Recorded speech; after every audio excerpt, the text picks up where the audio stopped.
ஆசீர்வாதம் இல்லையோ, நினைத்தவை நிறைவேறவில்லையோ. வேலையில் ஆசீர்வாதம் இல்லையோ, நினைத்தவை நிறைவேறவில்லையோ. இயேசுவின் பாதத்தை நாடிவா, உன்னை அவர் ஆசீர்வதிப்பார். இயேசுவின் பாதத்தை நாடிவா, உன்னை அவர் ஆசீர்வதிப்பார். இயேசு உன்னை ஆசீர்வதிப்பார், இன்று முதல் ஆசீர்வதிப்பார். ஆசீர்வதிப்பார், உன்னை ஆசீர்வதிப்பார், இன்று முதல் ஆசீர்வதிப்பார். ஆசீர்வதிப்பார், உன்னை ஆசீர்வதிப்பார், இன்று முதல் ஆசீர்வதிப்பார். ஆண்டவராகிய இயேசு கிறிஸ்து நாமம் மையப்படுவதாக. கடைசி கால சியோன் ஊழியங்கள் மூலமாக இந்த சியோன் மலை நிகழ்ச்சிகளிலே உங்களை சந்தித்து ஆண்டுடைய வார்த்தைகளை பகிர்ந்து கொள்வதிலே நான் மகிழ்ச்சி அடைகிறேன். நம்முடைய ஆண்டவர் மகா பெரிய தேவன். அவரை நம்புகிற பிள்ளைகளை ஒருபோதும் கைவிடாத தேவன். 16ஆம் சங்கீதம் 8ஆம் வசனத்திலே, கர்த்தரை எப்பொழுது எனக்கு முன்பாக வைத்திருக்கிறேன், அவர் என் வலது பாரிசத்தில் இருக்கிறபடியால் நான் அசைக்கப்படுவதில்லை என்று சங்கீதக்காரன் குறிப்பிடுவதை நாம் பார்க்கிறோம். ஆண்டவரை முன்பாக வைப்பது. இந்த பூமியிலே நாம் அநேக சந்தர்ப்பத்திலே மனிதனை முன்பாக வைக்கிறோம்.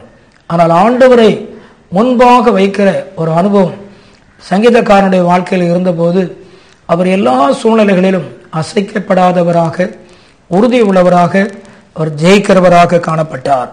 நாம் இன்றைக்கு முன்பாக ஆண்டவர் வைக்கும்போது முதலாவதாக நம்முடைய குறைகளை முன்பாக வைக்க வேண்டும்.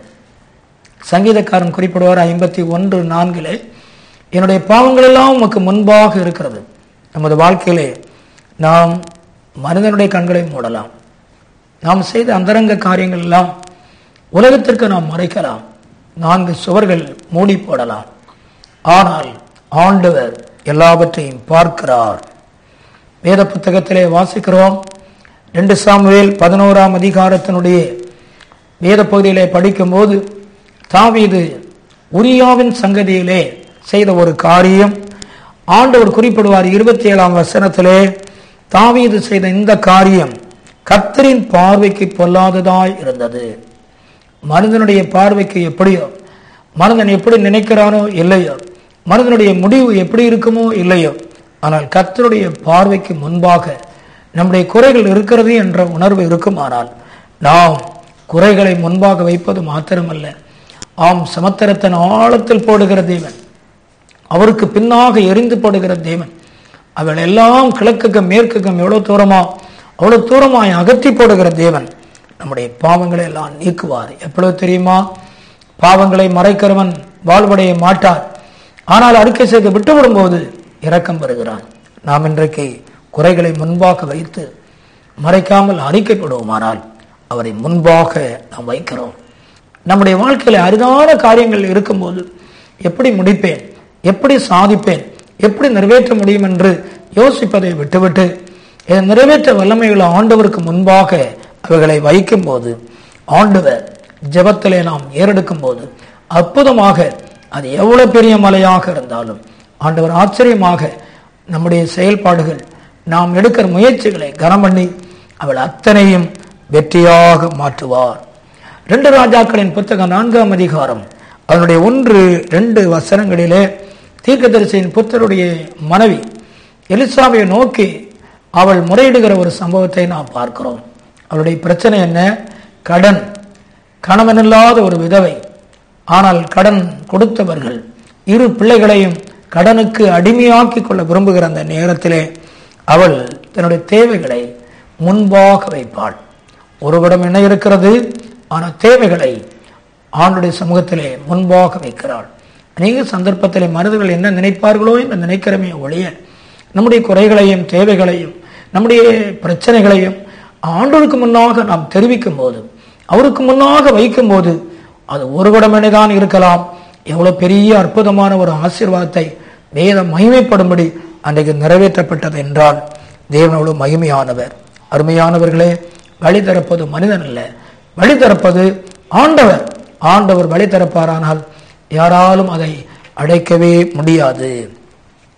அப்போஸ்தலர் நடவடிக்கைகள் 28ஆம் அதிகாரம் அவருடைய 3ஆம் வசனத்திலே வாசிக்கும் போது, மெலித்தா தீவிலே கப்பல் யாத்திரை பண்ணினதான அத்தனை பேரும் கப்பல் உடைந்து கடலிலே நீந்தி அந்த மெலித்தா தீவிலே வந்து கரையேறுகிறார்கள்.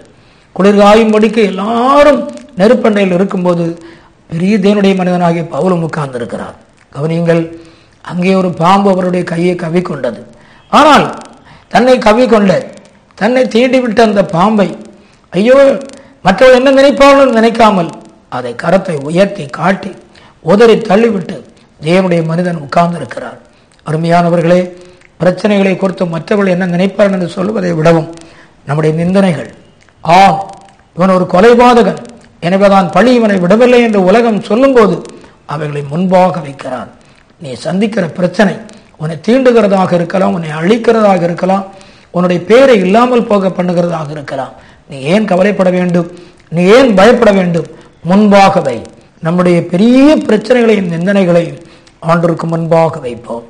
1 சாமுவேல் 30ஆம் அதிகாரம் அவருடைய 3-4 வசனங்களிலே வாசிக்கும் போது, அமலேக்கியர் 600 பேர்களுடைய குடும்பங்களையும் அடிமைப்படுத்தி கொண்டு போகும்போது தாவீது அழுகிறதற்கு பலன் இல்லாமல் அழுதாலும் தன்னுடைய பிரச்சனைகளை ஆண்டவருக்கு முன்னாக வைத்தார் என்று 1 சாமுவேல் 30ஆம் அதிகாரத்திலே நாம் வாசிக்கிறோம். வேதத்தில் என்ன படிக்கிறோம் தெரியுமா? அவர்கள் அழுதார்கள், ஆனால் ஆண்டவரிடத்தில் ஆலோசனை கேட்கிறார். ஆண்டவர் செய்த காரியம் என்ன தெரியுமா? அவர்கள் யுத்தத்தை பண்ண சொன்னார். அவர்கள் யுத்தம் பண்ணினார்கள், ஒன்றும் இழந்து போகாமல் எல்லாம் மீட்டுக் கொண்டார்கள். நம்முடைய கண்ணீர் முன்பாக வைப்போம். அழுது கொண்டே இருந்து கொண்டு இருப்பதல்ல, அழுகையை ஆண்டவருக்கு தெரிவியுங்கள். அழுகையை முன்பாக வையுங்கள். நாம் ஆண்டவருக்கு முன்பாக வைக்கும் போது இந்த அழுகையை எப்படி நாம் மேற்கொள்வது, அழுகைக்குரிய பலனை எப்படி பெற்றுக்கொள்வது என்பதற்காக தேவன் அற்புதமாக காரியங்களை மாற்றி தருவார். இந்த கால வேளையிலே நீங்களும் ஒரு அழுகிற ஒரு தேவனுடைய பிள்ளையாக இருப்பீர்களானால் ஆண்டவருக்கு முன்பாக அழுகைக்குரிய காரியங்கள், இழந்து போனவைகள், நஷ்டப்பட்டவைகள், பாதிக்கப்பட்டவைகளை முன்பாக வையுங்கள். ஒரு பக்தன், ஒரு தேவனுடைய பிள்ளை சோதனைகளை கடந்து போகும்போது மற்றவர்களால் அலட்சியப்படுத்தப்படுகிற அந்த நேரத்திலே யோபு எல்லாவற்றையும் முன்பாக வைத்தார். அருமையான இந்த காலை இந்த செய்தியை கேட்டுக்கொண்டிருக்கிற உங்கள் வாழ்க்கையிலே இன்றைக்கு முன்பாக வைக்க வேண்டிய காரியங்கள் இருக்குமானால் நீங்கள் இன்றைக்கு உங்கள் கண்ணீரின் பிரச்சனைகளை முன்பாக வையுங்கள். அருமையான இந்த காலை இந்த செய்தியை கேட்டுக்கொண்டிருக்கிற உங்கள் வாழ்க்கையிலே இன்றைக்கு முன்பாக வைக்க வேண்டிய காரியங்கள் இருக்குமானால் நீங்கள் இன்றைக்கு உங்கள் கண்ணீரின் பிரச்சனைகளை முன்பாக வையுங்கள். எசேக்கியா ராஜா, இனி பிழைக்க மாட்டேன், நீ மரித்து போவாய் என்று சொல்லுகிற வேளையிலே சுவர்புறமாக திருப்பிக் கொண்டு ஆண்டவருக்கு தன் விண்ணப்பத்தை முன்பாக வைக்கிறார். உத்தமமாக நடந்தேன், மன உண்மையாக நடந்தேன் என்று சொல்லி விண்ணப்பத்தை வைக்கிறார். நடந்த காரியம் என்ன தெரியுமா? மரித்து போவாயன் என்று பயந்து கொண்டிருந்ததான ஒரு தேவனுடைய மனிதர் அதே ஏசையா மூலமாக 15 ஆண்டுகள் கூட்டி கிடைக்கப்பட்டவராக மாறினார். இன்றைக்கு இந்த காலவெளியில் நீங்களும் ஒரு பெரிய நோயோடு பிழைக்க மாட்டீர்கள், மரித்து போவீர்கள் என்று தான் சொல்லிக் கொண்டிருக்கிறார்கள். மருத்துவர்கள் கணித்திருக்கலாம், ஒருவேளை மாற்றம் ஏற்படாது என்று நீங்களும் ஒருவேளை சூழ்நிலைகளை பார்த்து கொண்டிருக்கலாம். ஆண்டவரை முன்பாக வையுங்கள். என் வியாதியை பரிகரிக்கிற, என் வியாதியை குணமாக்குற இயேசு என்னோடு கூட இருக்கிறார், அவர் என்னை சுகமாக்குவார், அவர் எனக்கு அற்புதம் செய்வார் என்று அவரை முன்பாக வைத்து மனிதனிடத்தில் அழுவதல்ல, மனிதனிடத்தில் நம்முடைய காரியங்களை சொல்வதல்ல, ஆண்டவரை முன்பாக வையுங்கள். தாவீதினுடைய வாழ்க்கையிலே கர்த்தரை முன்பாக வைத்தார். அந்த 16ஆம் சங்கீதம் முழுவதும் நீங்கள் வாசிக்கிற வேளையிலே ஒரு காலம் அவர் அசைக்கப்படவே இல்லை. அவரை அசைக்க சவுல் எழும்பினான், அவரை அசைக்க கோலியாத் எழும்பினான், அவரை அசைக்க சொந்த மகன் எழும்பினான், அவருடைய ராஜ்யத்தை அசைக்க எதிரிகளுடைய சேனை எழும்பியது. ஆனால் அவரை அசைக்க முடியவில்லை. உன்னையும் இன்றைக்கு அசைக்கும்படிதான் பிரச்சனைகள் வந்திருக்கிறது.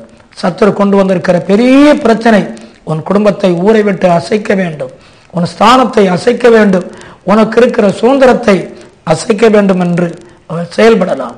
நீங்கள் இன்றை கலங்க வேண்டாம். ஆண்டவரை முன்பாக வையுங்கள். கர்த்தரை எப்பொழுதும் எனக்கு முன்பாக வைத்திருக்கிறேன், அவர் என் வலது பாரசத்தில் இருக்கிறபடியால் நான் அசைக்கப்படுவதில்லை. நம் ஆண்டவரை நோக்கி பார்ப்போமா? நாம் ஜெபிப்போம். நல்ல ஆண்டவரே, பரலோகத்தின் பிதாவே, இன்றைக்கு இந்த செய்தியை உம்முடைய ஜனங்களுக்கு நீர் கொடுத்ததற்காக நன்றி. கர்த்தரை எப்பொழுதும் எனக்கு முன்பாக வைத்திருக்கிறேன், அவர் என் வலது பாரிசத்தில் இருக்கிறபடியால் நான் அசைக்கப்படுவதில்லை என்று சங்கீதக்காரன் சொன்னார். ஆண்டவரே, நாங்கள் எங்கள் கண்ணீரை முன்பாக வைக்கிறோம், எங்கள் குறைகள் மீறுதல்களை எல்லாம் முன்பாக வைக்கிறோம், எங்கள் தேவைகளை எல்லாம் முன்பாக வைக்கிறோம். இந்த செய்தியை கேட்டு ஜெபித்துக் கொண்டிருக்கிற, ஜெபத்தில் இணைந்திருக்கின்ற நம்முடைய பிள்ளைகள் இன்றைக்கு வியாதியோடு கண்ணீரோடு வாழ்க்கையின் முடிவை நோக்கி போகிற பிள்ளைகள் இன்றைக்கு அற்புதத்தை பெறுவார்களாக. ஆண்டவரே, முன்பாக வைத்து விசுவாசத்தோடு கேட்கிற பிள்ளைகள் மத்தியிலே நீருமுடைய மகிமையை, நீருமுடைய வல்லமையை, நீருமுடைய பிரசன்னத்தை அனுப்புவீராக. இப்பிள்ளைகளுடைய பாதிக்கப்பட்ட பகுதிகளிலே நம்முடைய கல்வாரியின் வல்லமை இறங்குவதாக, குணமாக்கும் வல்லமை இறங்குவதாக. நேர்வளை தொடுகிறதற்காக நன்றி. ஆண்டவரே, பெரிய தேவைகளோடும் பாதிப்புகளோடும் இருக்கின்ற நம்முடைய பிள்ளைகள் முன்பாக உண்மையே வைத்திருக்கிறார்கள். நேரவர்களை ஆசீர்வதியும். பாவங்கள் குறைகள் உள்ள பிள்ளைகளும் இன்றைக்கு பரிசுத்தமாக்கப்பட்டவர்களாக கர்த்தருக்கு முன்பாக தலை நிமிர்ந்து ஜெயிக்கிறவர்களாக நேர் மாற்றும். ஆண்டுடைய பிரசன்னம் இறங்கி வந்ததற்காக நன்றி. உண்மையே முன்பாக வைக்கிறோம். வலது பாரிசத்தில் இருக்கிறபடியால் நாங்கள் அசைக்கப்படுவதில்லை என்ற நம்பிக்கையோடு இந்த நாளை நாங்கள் ஸ்தோத்திரம் பண்ணுகிறோம். இயேசு நாமத்தில் பிதாவே. ஆண்டவர் உங்களை ஆசீர்வதிப்பார்.